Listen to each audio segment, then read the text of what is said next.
I say we start with the early one that we have because we will be making a lot of after credits for a couple of these, but the big one that is on the horizon, honestly really massive, is a new Indiana Jones movie.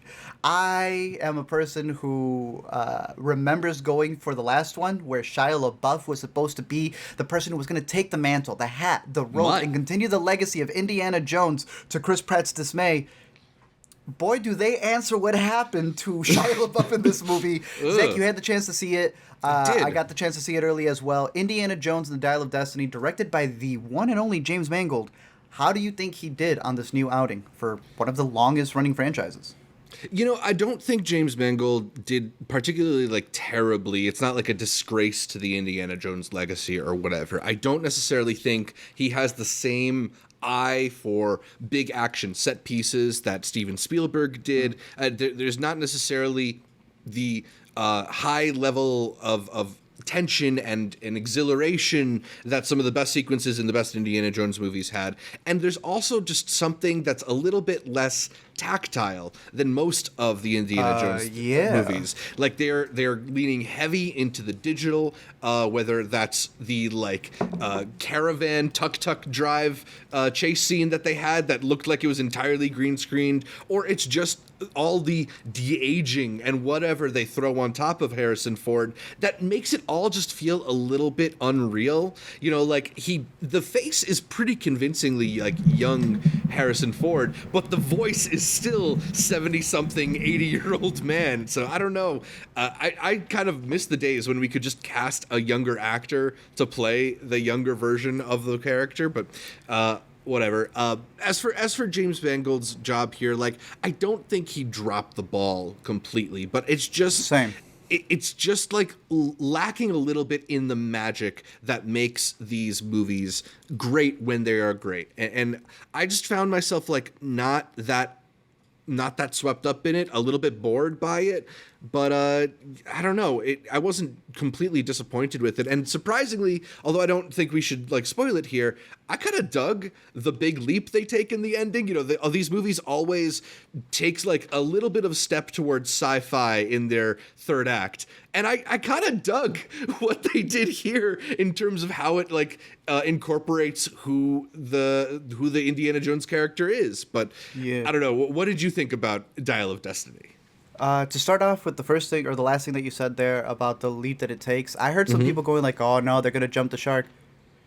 Did y'all forget what the Crystal Skull was? They already jumped it there. I was rewatching that scene. They already nuked the fridge. Yeah, right. The one with Blanchett, she's got this whole sequence. If you forgot what happened there, go check it out. That thing's beyond an E.T. level moment. I thought it was interesting what they were going for here. I do agree with you that when it comes to a lot of the set pieces, it's just a matter of relying on CGI. That's why it'll never compete with Spielberg, because at that point it doesn't feel like you're in the sets. It feels like everything's behind green screen, and it sucks because James Mangold is a really good director. I think when it comes to action, I like Ford v Ferrari. I think Logan has been one of the best, mixes of a superhero movie as well as a Western. What was a goodbye to the character, but there are certain moments here where if it's an exterior or a wide, I should say, of an action sequence when Harrison Ford gets on the horse in 3 different shots, the whole chase, down a subway, whatever else, it looks pretty cool. But the moment you zoom in on Harrison Ford on the horse, boy, I could see the outline. When they're doing that chase that you were talking about overseas, and they're going throughout all the town, it's pretty visceral. You have a lot of people dying in this that I did not expect. I had said James Mangold directed it, but he was James Mangling bodies. Some of y'all took that. It's a high body count. Yeah. I was really impressed with that. Give me more of that. But then it does feel like a tease when the rest of it feels fake. So you'll have moments that you're like, I can't believe they're going all out with this. And then just other ones where you close up in on the faces and it just doesn't feel real. And I think that's where I had a big push and pull. I understand people saying, oh, this feels like a throwback, because it does. But then it stops halfway through, in my opinion, with fully committing to it, because it doesn't have these massive set pieces like the originals did. And I think that's what really matters. If not, it feels kind of fake. I don't care for the de-aging at all, dude. I thought it was pretty bad. We have a new character in this as well with Phoebe Waller-Bridge, who, look, I am a big fan of Phoebe. I understand some people who don't like her. We know that she has pretty much become a writer who, with her Amazon deal, I don't know if you remember what she was able to get out of that one. She gets this capitalism line that I just find funny in the movie because I'm like, bro, you mastered it though with that Prime deal where you never did anything back for the millions of dollars that she did. I think she's a funny person. I think she adds a lot to this movie, but I can see so many people already complaining about certain elements and certain sequences where she takes charge, and them thinking, no, but it's an indie movie. I need my indie. It feels a lot like 007, another movie where she was the writer on it and added different things that, you know, a lot of people wanted to complain for No Time to Die. I didn't mind No Time to Die. I don't mind the things that they do in this movie because we're on our 5th Indiana Jones. There is a sequence where they do a flashback with her, and it was a younger character, and I'm like, that's what they used to do to DA. Right? Just cast a different actress. And it works better. Yeah. What did you feel about all the supporting characters, side casts, I guess? I mean, I like Phoebe Waller-Bridge generally. I don't think that she had the, like, clearest sort of role in this film, right? Because it's really, right? We kind of want to be following Indy, but she sort of ends up being this, like, on like both sides of good and bad character for most of the film, and I don't know if it felt they felt like they had a clear picture of who she is, other than like wisecracking and kind of like clever in a way that Indy isn't necessarily. That she does it in a more subversive kind of like subtle way. I don't know. It just, their dynamic felt a little bit strange to me. And I don't know, because they also tried to give her almost her own version of a short round character. And I don't know. It just never really fully clicked to me, even if I generally find her to be charismatic. I also generally like Viggo Mortensen, or excuse me, Mads Mikkelsen. I'm thinking about our bracket later. I generally like Mads Mikkelsen. I generally like Toby Jones. I think the leap that Toby Jones makes from where he is in the beginning of the movie to where he is later just feels like, again, sort of like the character working in service of the story and not the character feeling like one person throughout. And then with Mads, I think they gave him some interesting motivations, but it's just ultimately like a bland Nazi character in the end. And I just don't think that he was given room to have kind of the depth that we know he's capable of in better performances. So I don't know. It's all like fine. It's all serviceable, but it's just not inspiring or exciting in a way that these movies can be. So I don't think like it's necessarily going to be like a movie that people hate their experience of watching. I don't think there's a lot that's hateable about it. There's just not that a lot that's really exciting about it either. That's for the general audiences. Do you feel that fans of the franchise are going to come into it and kind of be, I don't know, upset, not feel that it lives up to what it needs to? And again, I'm not speaking like normally, right? Because the last one already did the worst thing it possibly could. So it's not like this is the one that's going to be the tipping point. I think this is a lot better than Kingdom Skull, right?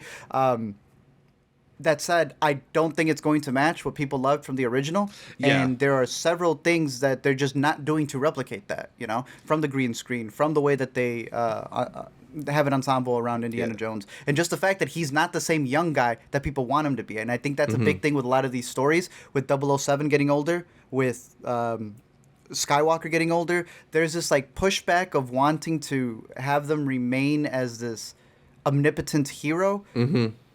That I think is for an Expendables movie.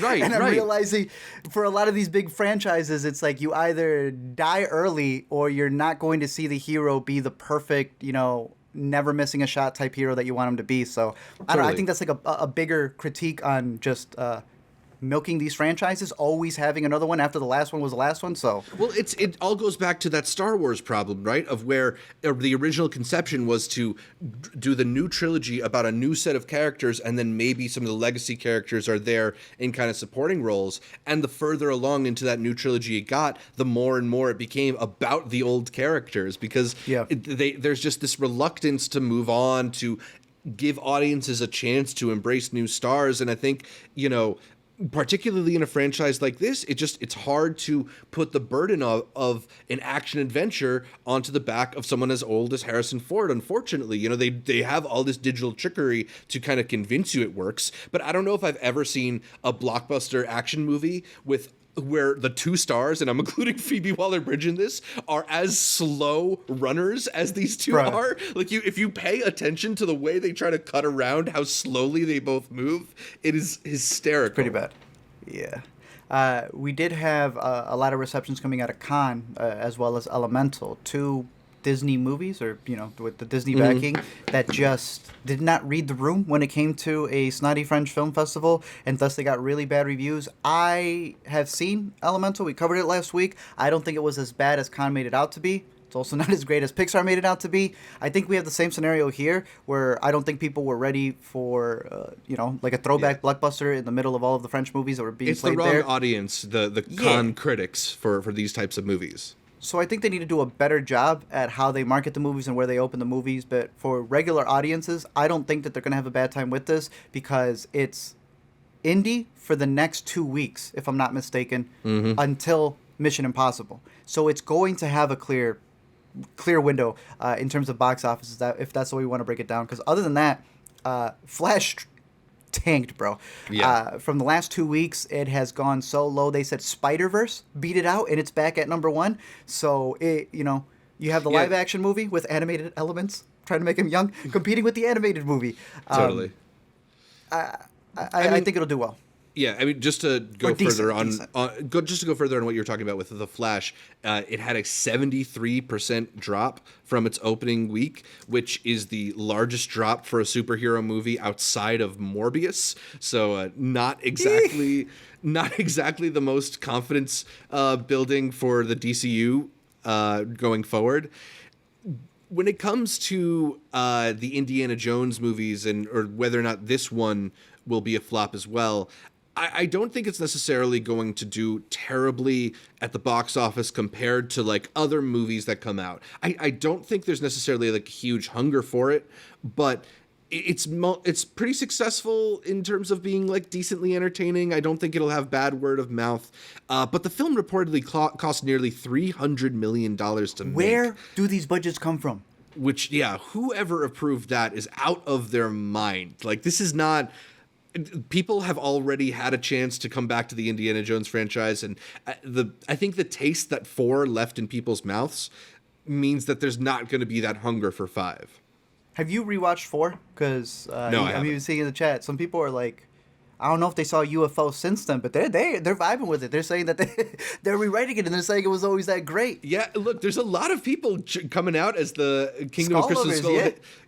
Amanda, who also is revealing herself to be one of them. I mean, I'm not gonna go ahead and reassess that movie, but I don't know. At least it felt more practical than this one did.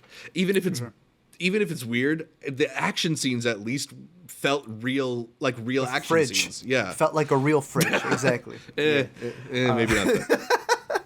I like the fridge scene. I like when it goes that goofy.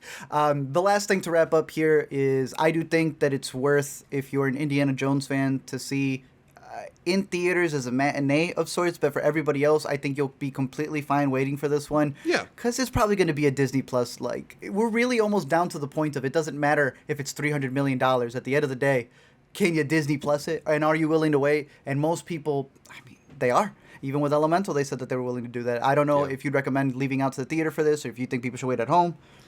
With as many movies as are coming out this summer, I don't think this is going to be like a movie you have to go see. I mean, I had a decent time with it, but it's not. I think you can save it for rent it or stream.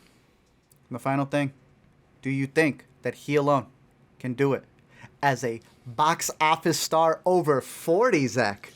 If there was a bracket that was being made, how far do you think? Ooh, it's a good question. I mean, look, for box office stars 80 and over, he might be the reigning king. When we compare him to people in their 60s and 50s. Wait, how old is he?